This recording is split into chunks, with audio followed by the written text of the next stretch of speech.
Education, they say, is the best legacy any nation can bequeath to her youth. At Nigerian, Asuu, and Conua, whatever you want to call it. The recent deregistration of Asuu by the federal government over the long strike embarked upon by the union to demand for adequate funding for government-owned university is one of the many ways various governments has attempted to break the ranks of Asuu over the years. But did it work? Anyway, we all know the answer, because if it worked, they won't be bearing the name today. On the 7th of August 1998, the government of General Ibrahim Babangida prescribed Asuu over a similar strike that lasted for months, called as a result of government failure to implement the elongated university salary scale and grant university autonomy. The same issue led to another Asuu strike on the 4th of May 1992, called off after some months until July 20th, 1993, when another strike was called, which led to the banning of Asuu by the then government, again, until the government eventually negotiated with the same banned Asuu that saw to the September 3rd, 1992 agreement. They ban and unban.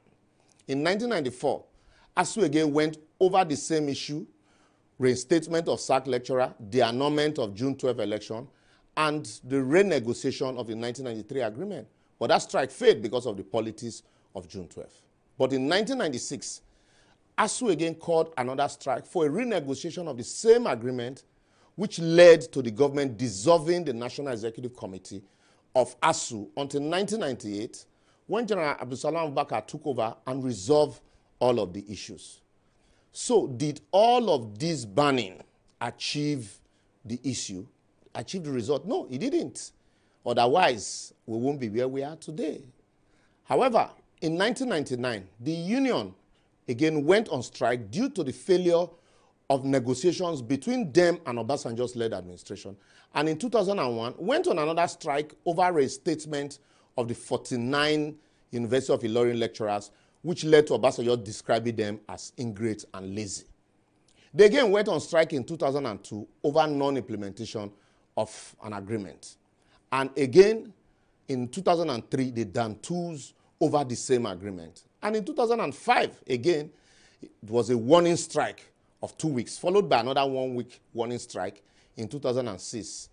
And students were happy that they have seen all strikes until in 2007, when there was another 3 months strike, before the 1 week strike of 2008 over the University of Ilorin saga again. By this time, parents were already tired. A lot who could afford it has sent their children to universities abroad, including vice chancellors and even lecturers. And then in 2009, the Yar'Adua administration entered into the famous 2009 agreement, which Asuu today is at the core of every subsequent strike. And in 2010, the union embarked on another 6-month strike, which was called off in January 2011.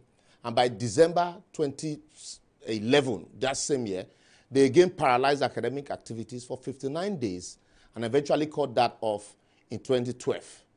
Even business, when you run like this, they off light, they on them, they go strike, they come back, it could not collapse. As students were thinking they had seen all of strike that could be, again on the 1st of July 2013, another strike was called until the 17th of December of the same year. And by 17th of August 2017, students and parents again woke up to another 1 month strike, before a subsequent 3-month-old strike followed on the 4th of November 2018. And then that one was called off on the 7th of February 2019 after the signing of another agreement. Then the failure of Buhari's government to implement the agreement it entered into in 2019 with the union led to the mother of all strike in 2020, which was called off in March, and was eventually called off in December after 9 months. That's full pregnancy. And in 2022, here we are again on another strike called since February. And we are still counting, even though negotiations are still going on. We're always negotiating and then we'll go on strike. It is obvious that a 40-year-old average Nigerian has seen more strike than development in his country. As Asuu has embarked on sustained strike in 23 years, culminating into 1,509 days, which means that the average Nigerian student has spent 4.5 years out of class and still counting in just 23 years. Yet, we want to compete in a world that is diversifying into a knowledge-based economy. We never start. No wonder even the government, the president, governors now send their kids abroad for even primary school. I will therefore advocate that if our universities must compete globally, government must find a way to grant autonomy to the institution after a proper funding and infrastructural enhancement program of the existing structures. And there also, government need to cut costs from certain sectors to fund our university. Otherwise, we would keep going on strike, we would negotiate, we will come back, they won't be implemented, they will ban, change name, until our university become worthless in the eye of the world.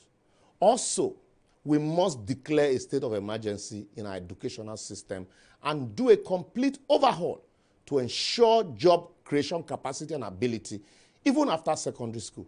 That way, not everybody would be interested in going to higher institution. And we must also ensure that we vote in the right government that will be able to do this. Well, as always, that's all we can take for today. For more episodes, simply follow us on all our social media platforms showing on your screen. Like, comment, and share.